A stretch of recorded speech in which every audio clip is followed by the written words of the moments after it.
भागा हुआ गुलाम कश्ती में सवार होता था तो उसको कश्ती से फेंक दिया जाता था, तो कश्ती डूबने से बच जाती थी।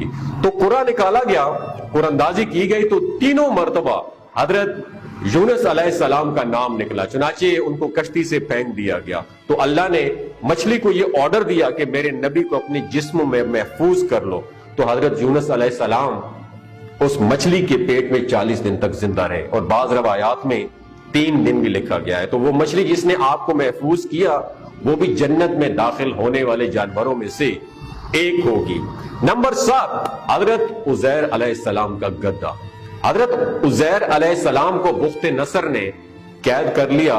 जब आप उसकी कैद से रिहा हुए तो अपने मुल्क फलस्तीन गए, तो आपके साथ आपका गद्दा मौजूद था। इस गद्दे का जिक्र भी कुरान मजीद में आया है। तो वो गद्दा भी हजरत उजैर अलैहिस्सलाम की निस्बत की वजह से कयामत के रोज जन्नत में दाखिल